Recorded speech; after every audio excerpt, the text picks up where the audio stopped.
அனைவருக்கும் வணக்கம். இன்னைக்கு நமக்கு உணவு கொடுக்குறவங்க நமக்கு மாசம் அமாவாசைக்கு அரிசியும் நமக்கு காய்கறி உதவி பண்றாருங்களே ஜோதிடர் திரு சாரதி ஐயா அவங்களுக்கு இன்னைக்கு பிறந்த நாள். திரு சாரதி ஐயாவுக்கு நமது பாசம் அறக்கட்டளை பாசமுதியோர் இல்லம் சார்பாக இனிய பிறந்த நாள் நல்வாழ்த்துக்கள். அவர் வாழ்க்கையில நீடூழி வாழ நமது பாசம் அறக்கட்டளை சார்பாக இறைவன்கிட்ட ஒரு பிரார்த்தனை வச்சுக்கலாம்.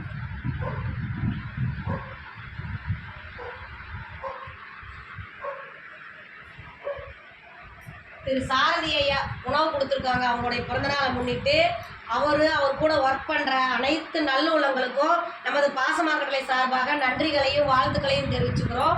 இந்த நேரத்தில் திரு சாரதி ஐயாவுக்கு நாம் ஒரு கோரிக்கை வைக்க போகிறோம். என்னன்னு கேட்டிங்கன்னா, அவருக்கு ஏற்கனவே தெரியும், இருந்தாலும் நம்ம இந்த நேரத்துலையும் நாம் அவருக்கு அந்த ஞாபகப்படுத்த வேண்டியது நம்ம கடமையாக இருக்குது. நமது பாசமரக்கட்டளை பாசமுதியோர் இல்லத்துக்கு சொந்தமாக இடம் வாங்கி கட்டடம் அமைக்கலான்னு நம்ம ஒரு தீர்மானம் பண்ணியிருக்கோம்.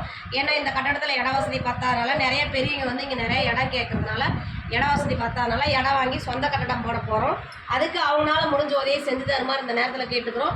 அவர் மட்டும் இல்லாத உறவினர்கள் நண்பர்கள் அவர்கிட்ட ஜாதகம் பார்க்க வர்ற அனைத்து நண்பர்கள்கிட்டையும் இந்த மாதிரியான ஒரு முதியோர் இல்லம் இருக்குது, அங்கே அவங்களுக்கு மேலே இருக்காங்க, அவங்களுடைய வாழ்வாதாரத்தை பெருக்கிறதுக்காக சொந்த கட்டடம் அமைக்க போகிறாங்க, அதுக்கு நம்மளால் முடிஞ்ச உதவியை செய்யலான்னு சொல்லி அவங்களுக்கும் தெரியப்படுத்தி இந்த முதியோர் இல்லத்தை வெளியே கொண்டு சென்று எங்களுக்கு கூடிய விரைவில் சொந்த கட்டடம் அமையிருக்கு அவரால் முடிஞ்ச உதவியை செஞ்சு தருமாறு நாங்கள் இந்த நேரத்தில் கேட்டுக்கிறோம்.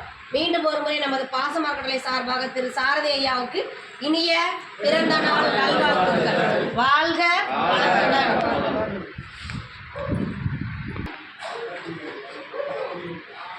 நீங்க ஏதாவது சாப்பிடாம இருந்தா கூட அதையும் சொல்லிருங்க, வைக்காம விட்டுருவாங்க. ஓகே, அது ரசம் அப்புறமே வந்து வைக்கலாம். நில்லுங்க, அவர் போட்டோ பிடிச்சிக்கலாம். அங்க பாருங்க.